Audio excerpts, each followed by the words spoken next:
आपकी जर्नी एक जॉब छोड़कर बिजनेस या अपना स्टार्टअप शुरू करने के बारे में है। अचानक वो कोई एक ऐसा मोमेंट था जिस दिन लगा आपको कि नहीं, बस बहुत हो गया, अब मैं जॉब छोड़कर कुछ अपना करना चाहता हूँ। एक महीने नौकरी करने के बाद मुझे यह एहसास हुआ कि क्या इस तरीके से पूरी जिंदगी बिताई जा सकती है। समाज में जो एक हायरार्की है, आप बिलीव कीजिए कि अभी वो एरा चल रहा है जिसमें सबसे टॉप पे एंटरप्रेन्योर है। मैं अपनी पत्नी की भी नौकरी छुड़वाने की बात करने लगा कि मैं आपको भी चाहता हूं कि आप भी मेरे साथ बिहार चलो और हम लोग मिल के स्टार्टअप लेते हैं। कि मखाना जो है वो काजू से बहुत हाईली रिच है, न्यूट्रिएंट कंटेन है उसमें। बट अनफॉर्चुनेट पार्ट है कि मखाना को हमारा देश नहीं जान रहा है, तो मुझे लगा कि नहीं, इस पे काम करना चाहिए। बिहार स्टार्टअप पॉलिसी सच में एक बहुत बड़ा सपोर्ट रहा हम जैसे स्टार्टअप के लिए।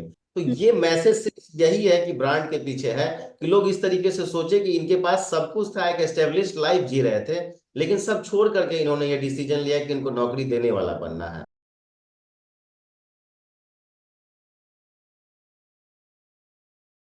नमस्कार, hello, welcome to good vibe show.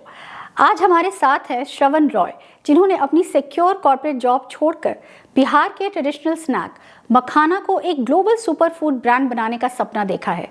उनका मिशन सिर्फ एक प्रोडक्ट क्रिएट करना नहीं, बल्कि लोगों को इंस्पायर करना है कि सिर्फ जॉब्स के पीछे भागने की जगह नए अपॉर्चुनिटीज क्रिएट करें। श्रवण जी का विजन है कि सुपर फूड हर घर, हर वेडिंग और हर रेस्टोरेंट का पार्ट बने और लोग अपनी हेल्थ के लिए कॉन्शियस चॉइसेस लें। FT MBA मखाना वाला की फाउंडर श्रवण रॉय से मिलते हैं, जो पैशन और विजन के साथ एक नई सोच लेकर आए हैं। नमस्ते Shravan ji, welcome to good vibe show. जी नमस्कार वंदना जी।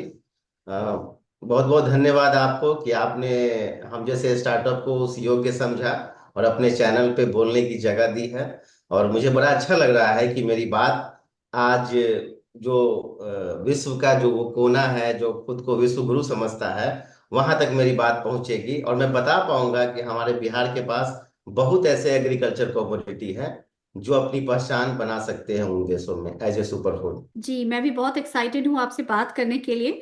तो चलिए शुरू करते हैं हमारे सवालों का सिलसिला।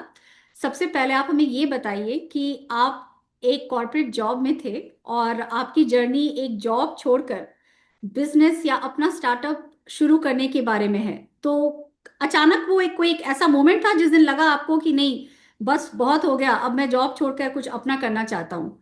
ये डिसीजन कैसे लिया आपने? एक्चुअली क्या है ना कि हम लोग जिस स्टेट से आते हैं ना, हमारी अपब्रिंगिंग कुछ बड़ा डिफरेंट टाइप का है। हम लोग को बचपन से ही ये सिखाया जाता है कि आप अच्छे से नहीं पढ़ रहे हो, मिश्रा जी का लड़का देखो वो अच्छी नौकरी कर रहा है, या फिर मल्होत्रा जी का लड़का बहुत अच्छी नौकरी कर रहा है, या फिर झा जी की लड़की बहुत अच्छी नौकरी कर रही है। तो ये हम लोग के दिमाग में बचपन से ही डाला जाता है कि हम लोग जन्म लिए हैं नौकरी करने के लिए। जी। तो कुछ मेरे दिमाग में भी यही था कि भाई मेरे को एक ऐसा एजुकेशन लेना है जिसमें मुझे नौकरी करनी है। हम्म। लेकिन फर्स्ट टाइम बीटेक कंप्लीट किया और एज ए प्रोडक्शन मैनेजर मैं जयपुर के कंपनी में था। तो एक महीने नौकरी करने के बाद मुझे यह एहसास हुआ कि क्या इस तरीके से पूरी जिंदगी बिताई जा सकती है। आप सुबह 10 बजे आ रहे हो, पंचिंग कर रहे हो, फिर शाम में 6 बजे जा रहे हो, पंचिंग कर रहे हो, और सप्ताह में मात्र एक दिन आपको मिलता है जिसमें आप अपने मन के मुताबिक कुछ कर सको। हम्म। मुझे लगा इस तरीके से जिंदगी नहीं जी जा सकती है, बट ऑप्शन क्या है। तब तक मुझे बहुत हद तक नहीं पता था कि एंटरप्रेन्योर भी कोई चीज है।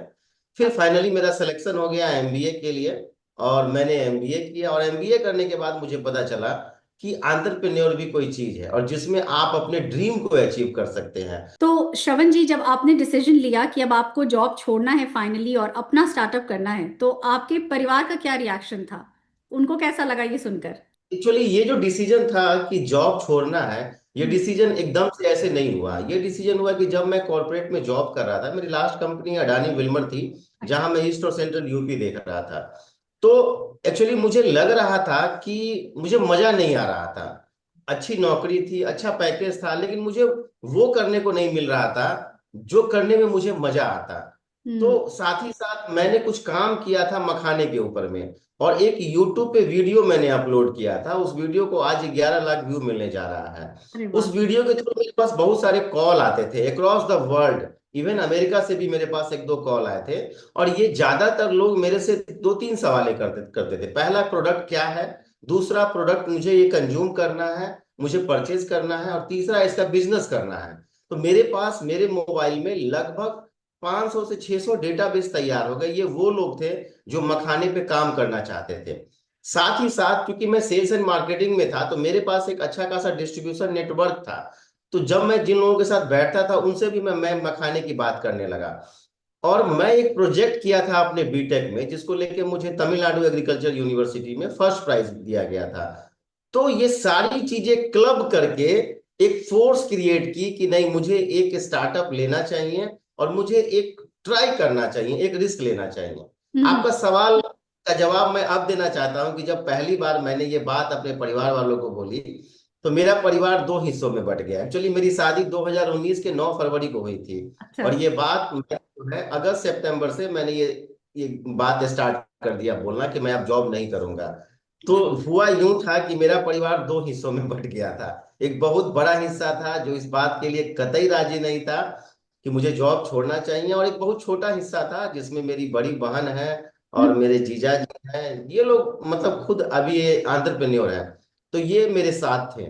तो और मेरी शादी उस समय अरेंज मैरिज हुई थी, तो इवन मेरी पत्नी भी जो है वो भी बड़ा मतलब खुद को ठगा हुआ महसूस कर रही थी कि मैं तो किसी एम्प्लॉयड लड़के से मैंने शादी की है, बीटेक एमबीए है, कॉर्पोरेट में जॉब करता है, लेकिन अब ये जॉब छोड़ने की बात कर रहा है। साथ ही साथ एक स्टेप आगे बढ़ के मैं अपनी पत्नी की भी नौकरी छुड़वाने की बात करने लगा कि मैं आपको भी चाहता हूं कि आप भी मेरे साथ बिहार चलो और हम लोग मिल के स्टार्टअप लेते हैं। 1 मिनट में आपको काटना चाहूंगी, आप कहाँ रहते थे उस वक्त जब आपने ये डिसीजन लिया था? एक्चुअली हम लोग, मैं तो था कानपुर में, मैं कानपुर में जॉब कर रहा था। वहां से ईस्ट और सेंट्रल यूपी यूपी में मेरा सर्विस एरिया था।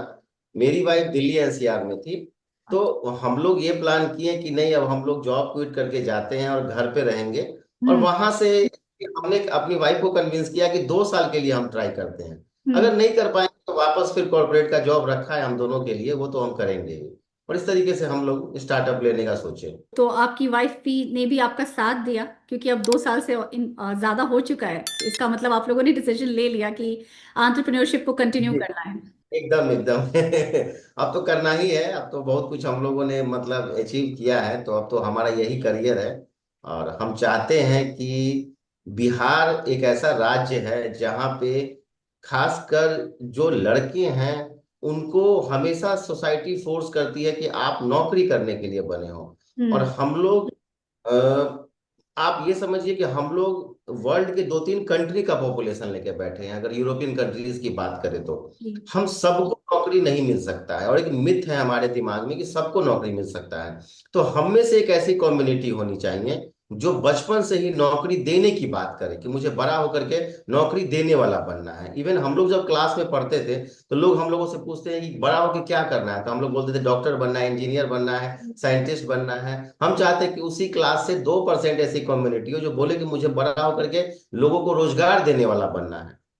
बिल्कुल। और इसके लिए हम लोग जब जॉब क्विट करके आए तो हमारा पहला विजन ये था कि ये एक मैसेज हम अपने सोसाइटी में कन्वे करें। नहीं, बहुत अच्छी बात कही आपने। हमें कभी बचपन से ये सिखाया ही नहीं जाता कि आप बड़े होके एंटरप्रेन्योर बन सकते हो, अपना बिजनेस कर सकते हो। सिर्फ नौकरी ही सिखाया जाता है कि ये जॉब करेंगे, वो जॉब करेंगे, और उसके लिए हम पढ़ाई पढ़ाई करते हैं, पूरी तैयारी करते हैं, कॉम्पिटिटिव एग्जाम्स देते हैं।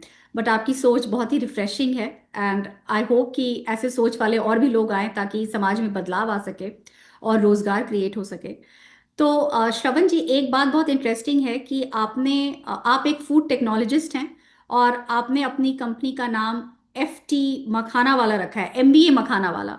तो ये नाम बड़ा ही हटके है, बहुत ही इंटरेस्टिंग है। इसके पीछे क्या रीजन था ये नाम रखने का? सीधा मैंने जो अभी आपको बोला वही रीजन है कि एक्चुअली इसका पूरा नाम फूड टेक्नोलॉजिस्ट एमबीए मखाना वाला है, जिसको शॉर्ट में हम लोग बोलते हैं FT एमबीए मखाना वाला। अब ये ब्रांड ऑलरेडी रजिस्टर्ड हो गया है हम्म। गवर्नमेंट ऑफ इंडिया के द्वारा। तो ये ब्रांड के पीछे ये मकसद है कि लोग कहीं ना कहीं ब्रांड का जब जब जब भी जो लोग नाम सुनते हैं ना, लोग सोचने लगते हैं कि ये नाम क्या है। मैं मैसेज देना चाहता हूँ खासकर उत्तर भारतीय यूथ को कि हमारे पास दो दो डिग्रियां थी, हम कॉरपोरेट में जॉब कर रहे थे, ये सब छोड़ करके हम लोगों ने एंटरप्रेन्योरशिप को अपना करियर चूज किया।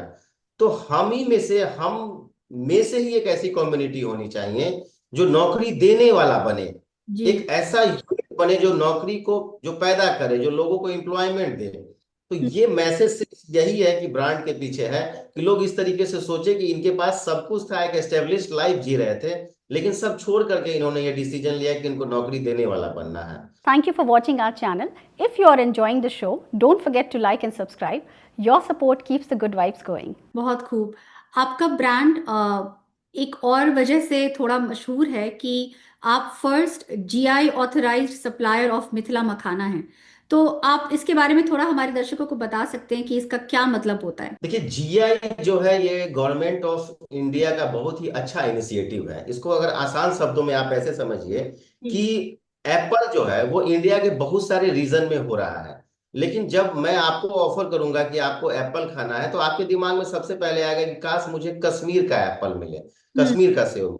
हम्म। कश्मीर का जो एप्पल है वो कैसे हम लोग आइडेंटिफाई करें, क्योंकि एप्पल तो कश्मीर में हो रहा है, हिमाचल में हो रहा है, और इंडिया के बहुत सारे एरिया में हो रहा है। मैं आपको बताऊं कि हमारे बिहार में भी एक्सपेरिमेंट किया गया है, भागलपुर के एक एरिया में जहां सेब की खेती की गई।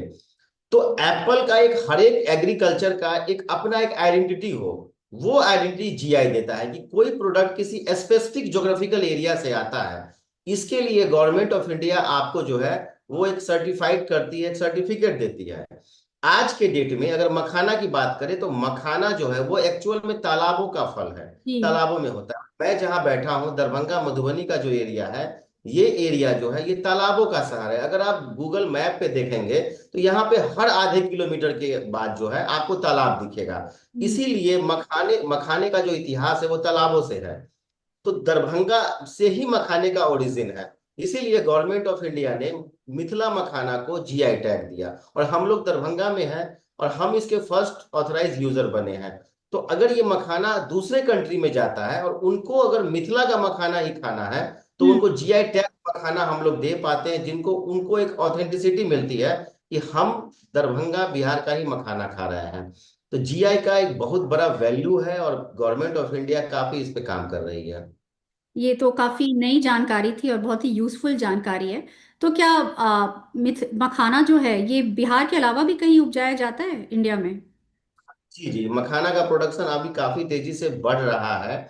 और मखाना अभी उड़ीसा में प्रोडक्शन स्टार्ट हो गया है, मध्य प्रदेश में स्टार्ट हो गया है, बल्कि उत्तर प्रदेश में अभी एक प्रोजेक्ट लॉन्च हुआ है जिसमें मुझे एज ए कंसल्टेंट रखा गया है। तो जो उत्तर प्रदेश में भी मखाने की खेती शुरू होने वाली है। अभी अगर बंगाल की बात करें तो बंगाल जो बिहार से सटा हुआ एरिया है वहाँ ऑलरेडी मखाने की खेती स्टार्ट हो चुकी है, और काफी अच्छे पैमाने पे वहाँ खेती हो रही है। लेकिन जीआई टैग मिला है मिथिला मखाने को। तो आप मखाना जो कंज्यूम कर रही हैं आपको पता होना चाहिए कि वो मखाना कहाँ का है, इसके लिए जीआई टैग है। आई एम श्योर ये जीआई टैग फिर बहुत ही यूजफुल रहा होगा ब्रांड की क्रेडिबिलिटी बढ़ाने में, कि ये मिथिला से, जो ओरिजिनल जहां से मखाना की उपज होती है वहां से है ये मखाना। जीआई टैग का सबसे बड़ा इंपॉर्टेंस कहाँ बन जाता है, जब आप एक्सपोर्ट करते हैं तो जो बाहर की कंट्री है वो उनको जीआई टैग प्रोडक्ट को ही वो चाहती है कंज्यूम करना। बेसिकली देखिए, अगर अगर अगर उनको इंडिया का एप्पल चाहिए, एप्पल एग्जांपल दे रहा हूं मैं, तो वो चाहेंगे कश्मीर का एप्पल खाना, तो उनको जीआई टैग, कश्मीर का एप्पल जो है वो जीआई टैग है, तो उनको वहां का एप्पल मिल पाएगा। तो इससे एक ऑथेंटिसिटी होती है, और इसमें पूरा आप ट्रैक कर पाते हैं कि जो एग्रीकल्चर कमोडिटी आप कंज्यूम कर रहे हैं एक्चुअली वो किस फर्म का है। तो वो फर्म तक की ट्रैकिंग आपको मिलती है जीआई टैग से। अच्छा। तो हम इतने मखाने और एप्पल की खेती के बारे में बात कर रहे हैं, तो बहुत लोगों को नहीं पता होगा कि मखाना उपजता कैसे है। तो आप उस कैसे उसकी खेती होती है, मतलब तालाब से लेकर के हमारे पैकेट्स तक या फिर प्लेट तक पहुंचने तक का क्या प्रोसेस होता है, आप थोड़ा हमें समझा सकते हैं? मखाना सच में एक काफी यूनिक एग्रीकल्चर कमोडिटी है। जब इसके हम एग्रीकल्चर की बात करते हैं, इसके पोस्ट हार्वेस्ट की बात करते हैं, इसके प्राइमरी और सेकेंडरी प्रोसेसिंग की बात करते हैं, तो वो अपने आप में भी काफी यूनिक है। एक ऐसा एग्रीकल्चर कमोडिटी है जो तालाबों में होता है। आप समझिए, तालाबों में होता है, उसमें एक फ्लावर निकलता है, वो फ्लावर जो एक सर्टेन डेज के बाद फ्रूट्स में कन्वर्ट हो जाता है। हर एक फ्रूट्स में जो है वो 34 से 40 सीड्स, ब्लैक सीड्स होते हैं। वो फ्लावर एक सर्टेन टाइम के बाद फट जाता है, और फटने के बाद जो सीड जो है वो तालाब के पानी के ऊपर में तैरने लगता है। और फिर उसके बाद एक सर्टेन टाइम पीरियड के बाद वो सीड जो है वो तालाब के तलहटी में जाकर के बैठ जाता है।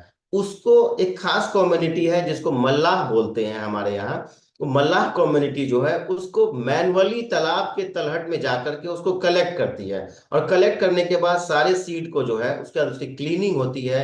क्लीनिंग के बाद उसकी मतलब ग्रेडिंग होती है। ग्रेडिंग के बाद फिर उसकी सन ड्राइंग होती है। सन ड्राइंग के बाद फिर उसको हम लोग 2 बार रोस्टिंग करते हैं। और फिर उसकी मैनुअली पॉपिंग होती है। पॉप होने के बाद आप ये सफेद मखाना निकलता है।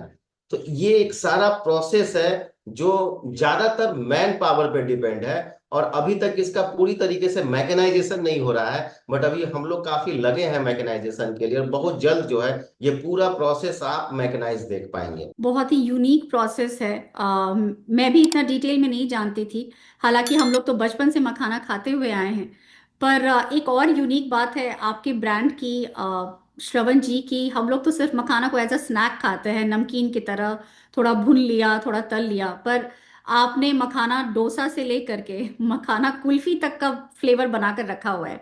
तो ये सारा एक्सपेरिमेंटेशन आपको पहले से पता था एज अ फूड टेक्नोलॉजिस्ट कि किया जा सकता है मखाना के साथ? हाँ, एक्चुअली मैं इसके पीछे एक छोटी सी घटना है, मैं आपसे शेयर करना चाहता हूँ। कि जब मैं बीटेक कर रहा था तो मैंने अपने गाइड को बोला कि मखाना पे मैं प्रोजेक्ट करना चाहता हूँ फाइनल ईयर में।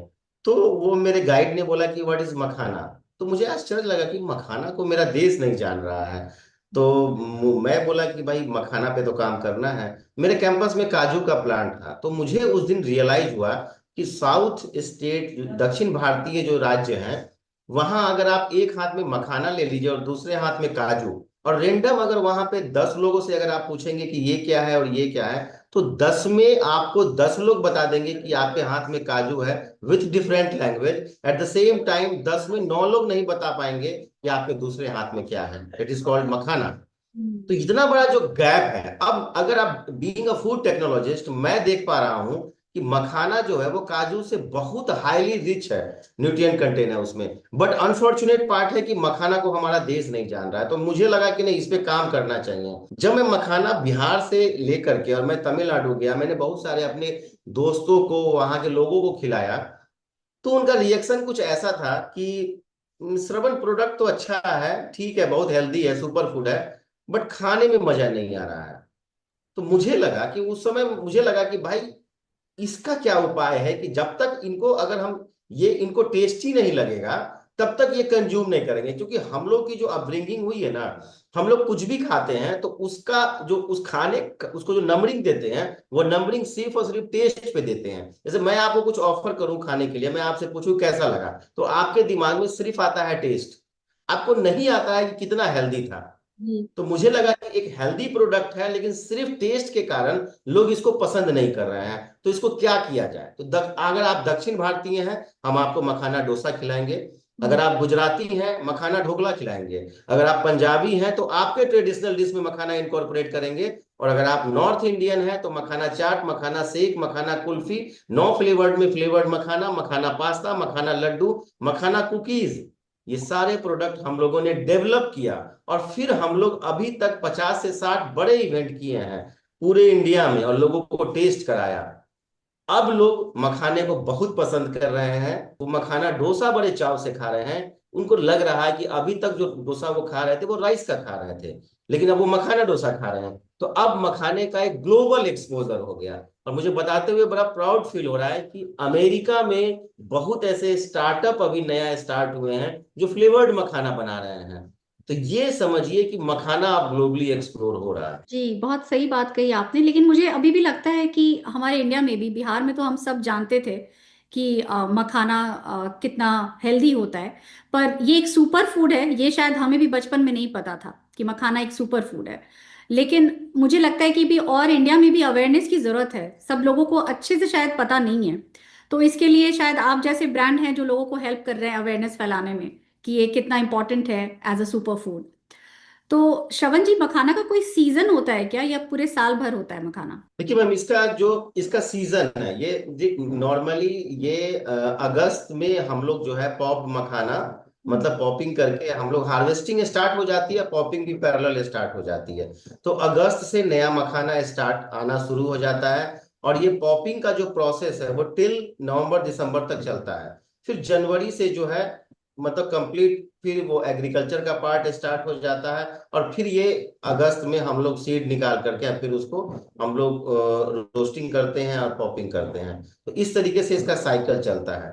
तो नॉर्मली ये एक सीजनल है, और इस पे बहुत सारा काम चल रहा है कि ताकि इसको पूरे साल इसको कंटिन्यू किया जा सके, क्योंकि जिस तरीके से डिमांड बढ़ रहा है तो बहुत सारे इस पे रिसर्च अभी हो रहे हैं। तो श्रवण जी, आपका जो ब्रांड है, स्टार्टअप है, वो बिहार स्टार्टअप पॉलिसी का भी हिस्सा रही है। तो आपको इस बिहार स्टार्टअप पॉलिसी के थ्रू कितना मदद मिला अपना स्टार्टअप बिल्ड करने में? एक्चुअली बिहार स्टार्टअप पॉलिसी सच में एक बहुत बड़ा सपोर्ट रहा हम जैसे स्टार्टअप के लिए, क्योंकि देखिए जब ये पॉलिसी नहीं थी तब हम लोग आए बिहार में और आकर के स्टार्टअप ले, तो हम लोग को सब कुछ खुद से करना है। अच्छा, अब आप स्टार्टअप ले रहे हैं तो आपको एक रिकॉग्नाइजेशन की जरूरत होती है कि आपको लोग एज ए स्टार्टअप लोग पहचाने। जी। पहला तो आपको सबसे बड़ा फायदा मिलता है कि गवर्नमेंट ऑफ बिहार आपको रिकॉग्नाइज करती है कि आप स्टार्टअप है, आपके आइडिया में कुछ दम है। हम्म। पहला तो ये बेनिफिट है। दूसरा क्या है कि आपको एक फंडिंग मिलती है, 10 लाख का आपको फंडिंग दिया जाता है जो आप अपने आइडिया को एग्जीक्यूट कर पाएंगे। दूसरा, आपको गवर्नमेंट का एक बहुत बड़ा नेटवर्क मिलता है, गवर्नमेंट के ऑफिसर्स होते हैं। आज बिहार स्टार्टअप के थ्रू हम लोग बिहार सरकार के बहुत ऐसे गवर्नमेंट ऑफिसर्स हैं जिन जो हम लोग को डायरेक्ट मदद करते हैं। वो लोग, उनसे हम लोग बात कर पाते हैं और अपने आइडियाज को उनके साथ डिस्कस कर पाते हैं। तो इस तरीके से एक अच्छा खासा इकोसिस्टम है। हम अपने प्रॉब्लम को जब शेयर करते हैं उनके साथ, तो बहुत उससे रिलेटेड एक्सपर्ट के साथ हम लोग को जोड़ा जाता है थ्रू डिफरेंट चैनल। तो एक एक एक नेटवर्क है जिसमें हम अपने प्रॉब्लम को शोकेस कर सकते हैं और उसका सॉल्यूशन ले सकते हैं। तो बिहार स्टार्टअप स्टार्टअप के लिए समझिए बहुत बड़ा जीवनदायी है। वो अरे, एक ग्रो करने में, और जो प्राइमरी स्टेज पे जो हम लोग प्रॉब्लम फेस करते हैं उसमें बिहार स्टार्टअप का बहुत बड़ा योगदान है। ये तो बहुत अच्छी बात बताई आपने।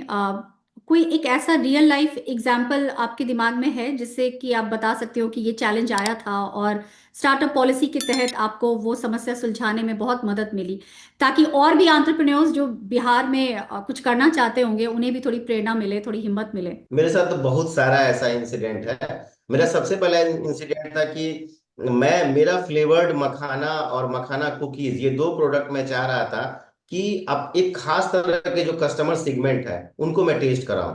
तो ये हम्म। बात जब मैंने बिहार सरकार में ये बात रखी डिपार्टमेंट ऑफ इंडस्ट्रीज में, तो वहां के उस समय के जो अधिकारी थे उन्होंने मुझे एक ऑर्डर दिया। उस ऑर्डर में बिहार के जितने भी आईएएस अधिकारी थे सब लोगों को मेरे प्रोडक्ट की सैंपलिंग कराई गई दिवाली से पहले, और हमारे स्टार्टअप के बारे में एक पूरा स्टोरी दिया गया उनको कि ये स्टार्टअप ये प्रोडक्ट बना रहा है। उसके बाद फिर हमारे पास फीडबैक आया उसका कि लोग कैसे कर रहे हैं, और उसमें से बहुत सारे पदाधिकारी हमारे प्रोडक्ट को कंटिन्यू मंगाने लगे। तो ये इस तरीके का एक बहुत बड़ा इकोसिस्टम है जो आपको बिना स्टार्टअप बिहार के नहीं मिल सकता है। दूसरी बात मैं बता रहा हूँ कि जैसे हम लोग को एक प्रॉब्लम हो रहा था कि दरभंगा में हम लोग हैं लेकिन हम लोग को कोवर्किंग स्पेस की जरूरत थी। तो स्टार्टअप बिहार हम लोगों को पटना जैसे शहर में एक काफी अच्छे लोकेशन पे हम लोगों को कोवर्किंग स्पेस दी, जिसमें हम लोग मीटिंग्स करना स्टार्ट किए। अमूमन मखाने से रिलेटेड क्या होता है कि ज्यादातर लोग दूसरे स्टेट से आते हैं, इवन दूसरे कंट्रीज से आते हैं लोग। तो उनको फिर दरभंगा बुलाना हमारे लिए काफी टफ हो जाता था। दरभंगा का भी छोटा शहर है और रिमोट एरिया है। तो हम लोग उनको फिर पटना आना उनके लिए कन्वीनियंट होता था। तो हम लोग पटना में उनके साथ मीटिंग्स करना स्टार्ट किए। उसके लिए हम लोग को वर्किंग स्पेस दिया गया जहां वो सारी सुविधाएं थी।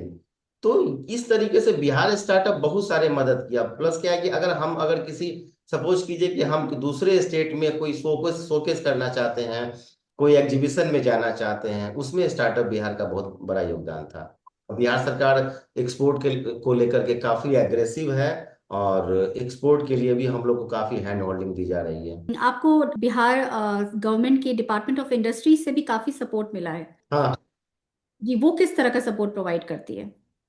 ये जो स्टार्टअप बिहार है वो डिपार्टमेंट ऑफ इंडस्ट्रीज के अंदर ही आता है। हाँ। तो ये सारे सपोर्ट जो है वो डिपार्टमेंट ऑफ इंडस्ट्रीज से ही हम लोग को मिल रहा था। मैंने आपके बारे में थोड़ा पढ़ा था कि आपको यूपी गवर्नमेंट की भी किसी स्कीम के थ्रू सपोर्ट मिल रहा है। यूपी सरकार क्या है कि यूपी सरकार में एक बार मुझे मौका मिला माननीय मुख्यमंत्री जी से मिलने का, और उनको मैंने आइडिया अपना पिच किया। तो वो काफी मतलब उनको आइडिया बहुत अच्छा लगा, तो वो बोले कि आप यूपी के साथ काम कीजिए। और सीएम युवा योजना स्टार्ट हुआ है यूपी में, जिसमें वो लोग यूपी सरकार लोगों को लोन दे करके और उनको स्टार्टअप करवाना चाहती है। इसके लिए उन्होंने कहा है कि आपकी फ्रेंचाइजी को भी इसमें टाइप किया जाए, ताकि यूपी के युवा आपके फ्रेंचाइजी को अपने जिला में एक्सप्लोर कर पाए। तो ये एक बड़ा काम है जो हम लोग यूपी के साथ करने जा रहे हैं। ये तो बहुत अच्छी बात है कि बिहार सरकार के साथ साथ आपको यूपी गवर्नमेंट का भी हेल्प मिल रहा है। आई एम श्योर ऐसे आपकी बातें सुनकर और भी एंटरप्रेन्योर्स जो कुछ सोच रहे होंगे या कुछ ऑलरेडी कर रहे होंगे उनको भी हिम्मत मिलेगी। Thank you for watching our channel. If you are enjoying the show, don't forget to like and subscribe. Your support keeps the good vibes going. तो श्रवण जी, आपने बड़े बड़े इवेंट्स में कहा कि आपने अपने ब्रांड को प्रमोट किया और प्रेजेंट किया। आपने G20 समिट में भी पार्टिसिपेट किया था, जहाँ बड़े बड़े ग्लोबल ब्रांड्स और एंटरप्रेन्योर्स आते हैं एंड लीडर्स आते हैं बड़े बड़े। तो कैसा रहा वहाँ का एक्सपीरियंस? कुछ ऐसा जो हमसे शेयर करना चाहें। जी जी, शुरू में तो मुझे मतलब मुझे मौका मिला था वहां अपने प्रोडक्ट को सर्व करने का, लोगों को टेस्ट कराने का। तो G20 का जो पहला इवेंट था वो गोवा समिट था। तो गोवा समिट में हम लोगों ने अपना बड़ा, मैं डरा हुआ था कि जो विदेशी हैं वो मेरे प्रोडक्ट के साथ कैसे बिहेव करेंगे, उनको कैसा लगेगा, क्योंकि हम सबका टेस्ट डिफरेंट है और लोग कहीं ना कहीं टेस्ट को ही प्रायोरिटी देते हैं। तो फर्स्ट टाइम हम लोग अपने 9 फ्लेवर्ड मखाने के साथ जब गोवा समिट में हम लोग गए और लोगों को वहां पे अपना मखाना टेस्ट कराया, लोगों को बहुत पसंद आया। जब वो मखाने के फीचर्स के बारे में जाने कि ये सुपर फूड है, तो उनको लगा कि एक ऐसा स्नैक्स है जो हेल्दी भी है और टेस्टी भी है। तो आप अगर स्नैक्स की लिस्टिंग करेंगे तो बहुत कम स्नैक्स ऐसा है जो कि हेल्दी भी है और टेस्टी भी है। तो उसमें मखाना एकदम फिट बैठता है, तो लोग उसको बहुत पसंद किए। फिर उसके बाद अगला जो हमारा था वो था startup, G20 startup summit. Startup summit में हम लोगों ने अपना प्रोडक्ट सर्व किया और बहुत सारे गल्फ कंट्रीज के बड़े बड़े बिजनेसमैन वो लोग भी हमारे प्रोडक्ट को टेस्ट किए और बहुत अप्रिसिएट किया उन्होंने। बिजनेस समिट में हम लोगों ने अपना मखाना कुकीज, मखाना लड्डू, फ्लेवर्ड मखाना सर्व किया और वहां भी लोगों ने इसको काफी अप्रिसिएट किया। तो मुझे लगा कि नहीं, मेरे आइडिया में दम है और प्रोडक्ट लोग पसंद कर रहे हैं। तो ये मेरे लाइफ की सबसे बड़ी जीत थी जो मैं फील किया। क्या बात है, बहुत खूब। तो श्रवण जी, अगर आपका प्रोडक्ट हम जैसे लोग ट्राई करना चाहें तो कहाँ अवेलेबल होगा ये प्रोडक्ट? मैम बहुत आसान है।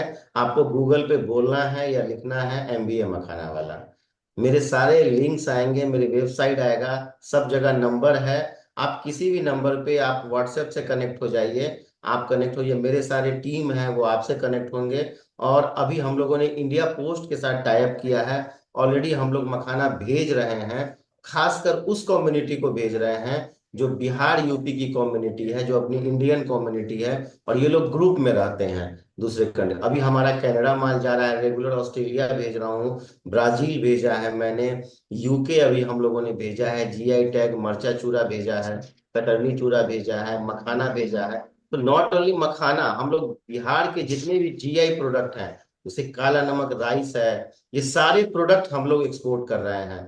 तो बहुत आसान है, आपको बस गूगल पे बोलना है या लिखना है MBA मखाना वाला। अच्छा, तो ये नई बात पता चली मुझे कि MBA मखाना वाला सिर्फ मखाना नहीं देते हैं, वो और भी GI प्रोडक्ट्स देते हैं। जैसे आपने कहा वहाँ का कतरनी चूड़ा बहुत फेमस है, और आपने और क्या क्या प्रोडक्ट है उसमें? कतरनी चूरा है, मरचा चूरा है, काला नमक राइस है, मखाना है। ये सारे प्रोडक्ट हमारी बास्केट में है। और इंटरेस्टिंग बात ये बोल रहा हूं मैं कि मैं अपने प्रोडक्ट के साथ GI सर्टिफिकेट भी भेजता हूं लोगों को, ताकि आपको पता चले कि जो प्रोडक्ट आप कंज्यूम कर रहे हैं वो उसी ज्योग्राफिकल एरिया का है। तो ये सारे प्रोडक्ट के लिए मैं GI ऑथराइज यूजर हूँ गवर्नमेंट ऑफ इंडिया के द्वारा। तो मैं अपने सर्टिफिकेट्स भेजता हूँ ताकि लोगों को एक ऑथेंटिसिटी हो कि लोग उसी ज्योग्राफिकल एरिया का प्रोडक्ट कंज्यूम कर रहे हैं। तो आपका विजन क्या है अपने ब्रांड को लेकर के? कि एक फ्रेंचाइजी मॉडल बनाना चाहते हैं आगे चलकर, या ऑलरेडी आप फ्रेंचाइजी दे रहे हैं लोगों को? मेरा जो बिजनेस है ना, वो मेरा बिजनेस जो अभी तक जो मैं आपसे बातें कर रहा था, वो मैं उसको बोलता हूँ वो मेरा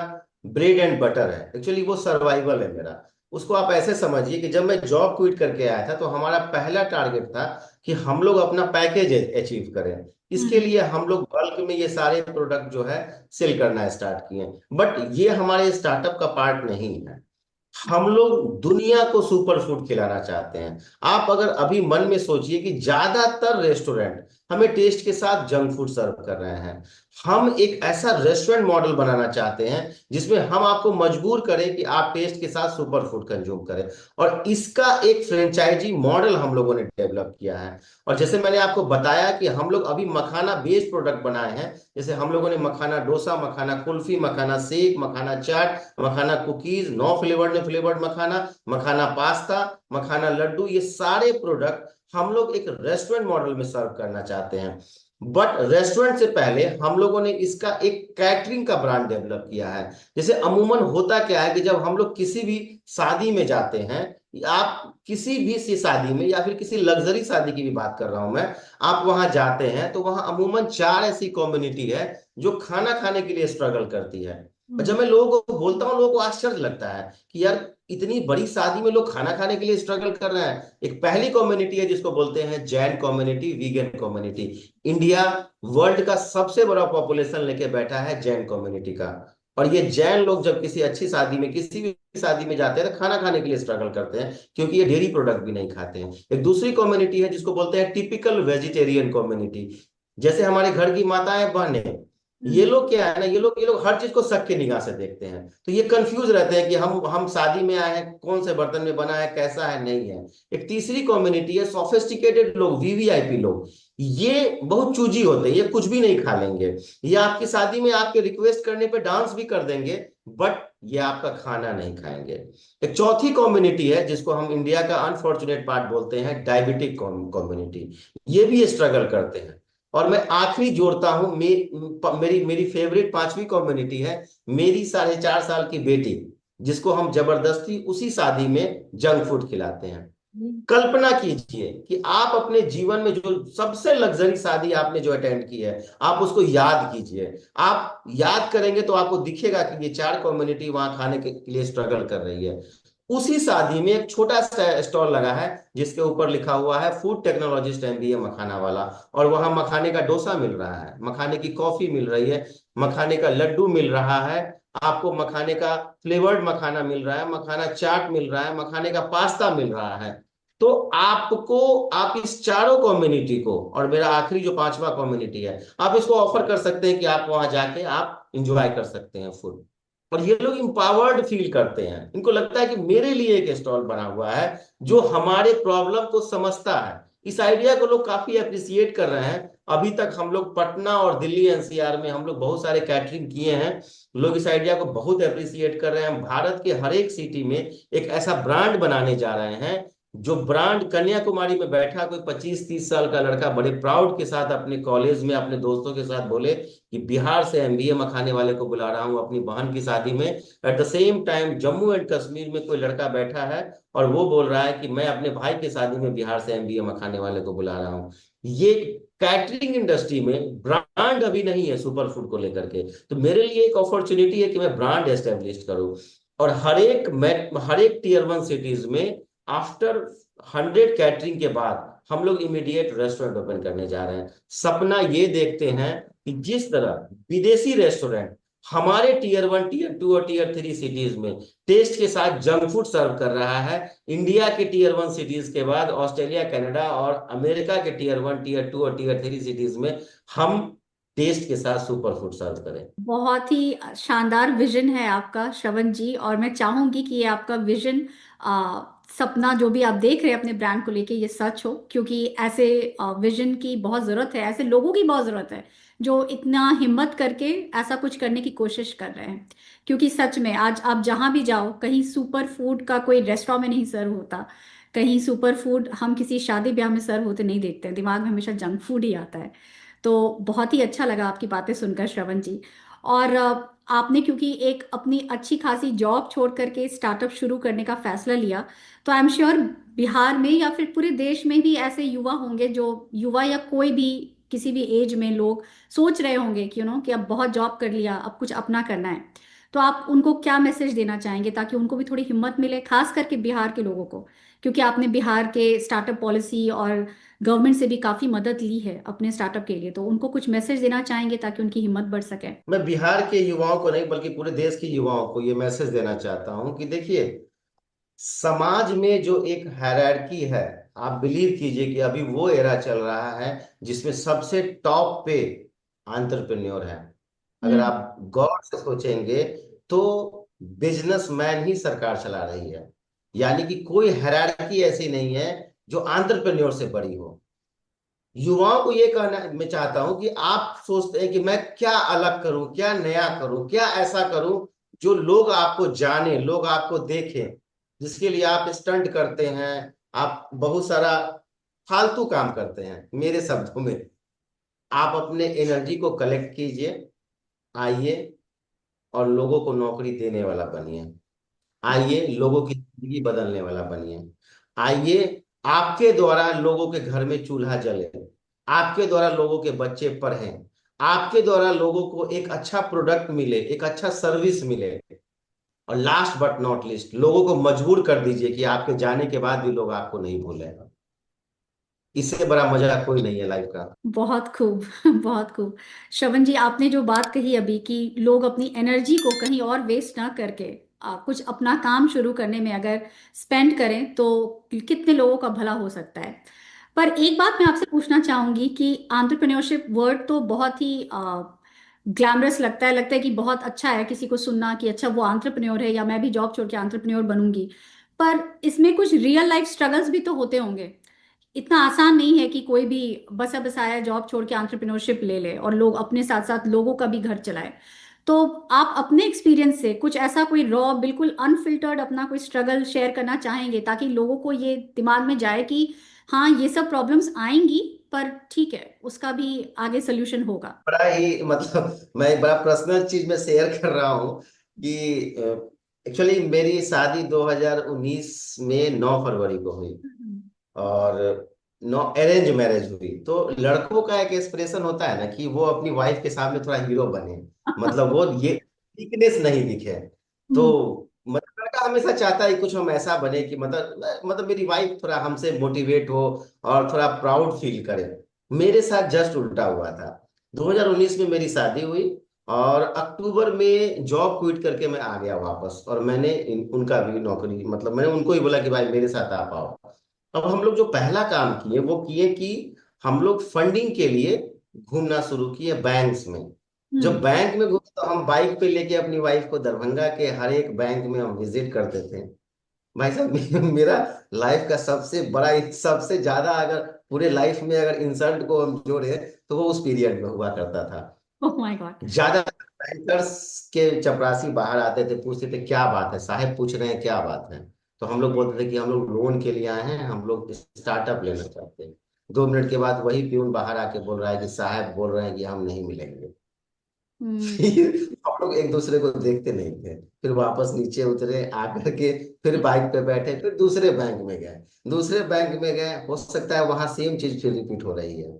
फिर किसी बैंक में जा रहे हैं, बैंकर्स अपना प्रॉब्लम शेयर कर रहे हैं कि हम लोग ऐसे लोन नहीं देते हैं, ऐसे नहीं करते हैं। इतना इम्बेरसिंग था वो पीरियड कि लगभग 60% हम बैंक विजिट कर चुके। हम बड़ा मतलब हम इमोशनल हो गए थे कि कोई बैंक लोन देने के लिए तैयार नहीं है। एक ब्रांच मैनेजर से मेरी तो लड़ाई हो गई थी लिटरली। मैंने उनको बोला कि हम में और आप में बस एक अंतर है कि आप नौकरी बचाने के लिए हमको समझा रहे हैं अपना प्रॉब्लम, हम यहाँ लोगों को अपनी नौकरी छोड़ के नौकरी देने आए हैं। इसीलिए हम आपसे आपके पास बैठे हैं लोन के लिए। और फाइनली लोन नहीं मिला हमको। और मैंने जो बताया कि मेरे घर के वो लोग, जो मेरा घर 2 हिस्सों में बटा था, जो दूसरा हिस्सा था जो सपोर्ट करने के लिए तैयार था, मैंने उनसे लोन लिया और तब मैंने स्टार्टअप किया। तो मेरा कहना है कि इस तरह का बहुत सारा उतार चढ़ाव आएगा और आना भी चाहिए। मैं आपको बड़ा एक इंटरेस्टिंग बात बताता हूं मैम, कि अगर जैसे उतार चढ़ाव जितना लाइफ में आता है ना, उसको आप प्रॉब्लम बोलना पहले बंद कीजिए। वो सब चैलेंजेस है। और हम्म। सच बता रहे हैं कि एक श्रवण जो अभी कॉर्पोरेट में जॉब कर रहा होता और ये श्रवण में एक बड़ा अंतर आपको ये दिखता कि मैं अपने जीवन से बहुत कुछ सीखा हूं। वो श्रवण कुछ सीखा उखा नहीं होता। वो तो सिंपल कॉर्पोरेट का जॉब कर रहा है, मोटी सैलरी ले रहा है, वो बहुत से बहुत ज्यादा दुनिया एक्सप्लोर करता, घूमता फिरता, वाइफ के साथ रहता। एक 3 BHK 4 BHK का लाइफ, EMI वाली लाइफ होती, सोशल मीडिया पे पोस्ट लगाता, यही होता। लेकिन ये श्रवण जो है, इसको बहुत कुछ सीखने को मिला। हम बहुत सारे लोगों का फेसेस जाने कि भाई सामने क्या है, पीछे क्या है। हम्म। एक मौका मिला भारत के बड़े से बड़े लोगों के साथ बैठने का मौका मिला, उनके साथ चाय पीने का मौका मिला, चाहे वो ब्यूरोक्रेट्स हो, चाहे वो सेलिब्रिटी हो। बहुत सारे सेलिब्रिटी से मिला हूं मैं, बहुत सारे अधिकारियों से मिला हूं, और मौका मिलता है हमेशा किसान के साथ बैठ करके और उनके साथ भी चाय पीता हूं। तो ये जो डाइवर्सिफाइड जो एक्सपीरियंस है लाइफ का, अगर इसमें आपको मजा आता है तब आपके लिए एंटरप्रेन्योरशिप है। अगर आपको मजा नहीं आता है, आपके लिए एंटरप्रेन्योरशिप नहीं है। क्या बात है, आपने बहुत अच्छी बात बताई है श्रवण जी। मैं खुद पर्सनली आपसे बात करके बहुत इंस्पायर्ड फील कर रही हूँ। तो आई एम श्योर कि जो हमारे श्रोता जो भी देखेंगे ये पॉडकास्ट या सुनेंगे, उनको भी काफ़ी प्रेरणा मिलेगी आपकी बातों से। और चलते चलते श्रवण जी, हमारे गुड वाइफ शो के दर्शकों को कुछ संदेश देना चाहेंगे, कुछ मैसेज, क्योंकि हमारे शो का ऑब्जेक्टिव है दुनिया में काइंडनेस फैलाना, पॉजिटिविटी फैलाना, और आप जैसे लोग जो कुछ अच्छा कर रहे हैं समाज में, कुछ हिम्मत करके कुछ अपने बलबूते पे कुछ लोगों के लिए करना चाहते हैं, तो उन लोगों की कहानियां शेयर करना। तो ये सवाल मैं सबसे पूछती हूँ हर पॉडकास्ट में, तो आपसे भी पूछ रही हूँ, कुछ मैसेज देना चाहेंगे हमारे दर्शकों को? सबसे पहले मैं आपके दर्शकों को ये बताना चाहूंगा कि ये जो आपका इनिशिएटिव है कि आप हम लोगों की वॉइस बन रही हैं, मैं जहां नहीं पहुंच पा रहा हूं, शायद आपके द्वारा मैं वहां पहुंच पाऊंगा, और मेरी बातें लोग सुनेंगे और मेरी भावनाओं को समझेंगे, मेरी सोच को समझेंगे। तो सबसे पहले मैं ये बोलूंगा कि मैं जो कर रहा हूं उससे ज्यादा आप कर रहे हैं। आप इस व्यस्ततम लाइफ में समय निकाल करके हम जैसे स्टार्टअप को समझती हैं, उनके बारे में स्टडी करती हैं, उनसे बात करती हैं, और उनकी बातों को सभी तक पहुंचाती है। तो मैं सबसे पहले तो आपको धन्यवाद देना चाहता हूं कि आप ये काम कर रही हैं, और आप मेरे बिहार की प्राउड हैं कि आप वहां पे यूएसए में आप वहां पे जा करके और बिहार को आप एक्सप्लोर कर रही हैं। मैं तहे दिल से आपको धन्यवाद देता हूं इस चीज के लिए। आपके चैनल के थ्रू ये कहना चाहूंगा कि आपसे भी बहुत कुछ सीखने की जरूरत है, आपके जो व्यूअर हैं उनको। और हम सब में कुछ ना कुछ टैलेंट है। आप में आपका कम्युनिकेशन स्किल अच्छा है, आपका आपका थॉट अच्छा है, तो आपने एक अच्छा सा प्लेटफॉर्म बना करके हम जैसे स्टार्टअप के वॉइस को एक्सप्लोर कर रही हैं। मैं आपके जरिए आपके व्यूअर को कहना चाहता हूं कि प्लीज फाइंड आउट कीजिए कि आप में ऐसा क्या है जो लोगों में नहीं है, और वो किस तरीके से समाज को बदल सकता है, या फिर समाज के बदलाव में एक प्रयास कर सकता है। यह आपसे बेहतर कोई नहीं जानता है। बस ढूंढिए, एक्सप्लोर कीजिए, बदलिए समाज को। जरूरी ये है कि आपका एक छोटा सा बदलाव दूसरे के जिंदगी में हो सकता है बहुत बड़ी खुशी ले आए, बहुत बड़ा परिवर्तन ले आए। तो बहुत बहुत धन्यवाद देना चाहता हूं मैडम कि आपने मुझे इस योग्य समझा और आप अपने चैनल पे बोलने का मौका दी। ये आपका बड़प्पन है श्रवण जी, और आपका धन्यवाद। और मैं बहुत गौरवान्वित फील कर रही हूँ कि मुझे आप जैसे इंसान से बात करने का मौका मिला। काफी कुछ सीखने को मिला, न सिर्फ कैसे स्टार्टअप शुरू करना चाहिए और मखाना कैसे उपजता है खेतों में, बट ये भी पता चला कि सपने कैसे बड़े देखने चाहिए, कैसे हिम्मत होनी चाहिए कि इंसान में कि कुछ अपना कर सके, अपने बलबूते पे कर सके। और मैं आपकी वाइफ जो अभी इंटरव्यू में तो साथ नहीं है, पर उनको भी बहुत बहुत धन्यवाद कि उन्होंने आपकी हिम्मत पर भरोसा दिखाया और आपका साथ दिया। वो बहुत आसान बात तो नहीं होती है। तो आपका बहुत बहुत धन्यवाद हमारे शो में आने के लिए। Wishing you all the best. Hope आपका विजन जो आप सोच रहे हैं बिल्कुल साकार हो। Thank you very much ma'am. तो दर्शकों, श्रवण जी की जर्नी हमें दिखाती है कि पैशन और विजन के साथ सपने सच किए जा सकते हैं। तो क्या आपने कभी मखाना ट्राई किया है? और सबसे इम्पॉर्टेंट, क्या आप अपने पैशन को फॉलो कर रहे हैं या कोई नया स्टेप लेने की सोच रहे हैं? हमें कमेंट करके ज़रूर बताइए। और अगर आपको ये एपिसोड पसंद आया हो तो please subscribe, like, share and forward करें ताकि गुड वाइब्स और लोगों तक पहुंचे। और अगर आपको इंस्पायरिंग एंटरप्रेन्योर्स की कहानियां पसंद हैं तो आप जया और तूफान साहा का एपिसोड भी देख सकते हैं, जिन्होंने मिलकर हडसन लूम साड़ी ब्रांड शुरू किया। और अगर आपके पास या आपके किसी जान पहचान वाले के पास कोई इंस्पायरिंग स्टोरी है तो हमें ईमेल करें या वेबसाइट पर फॉर्म फिल करें। डिटेल्स डिस्क्रिप्शन में मिल जाएंगे। तो चलिए मिलते हैं अगले एपिसोड में। तब तक के लिए कीप स्प्रेडिंग गुड वाइब्स।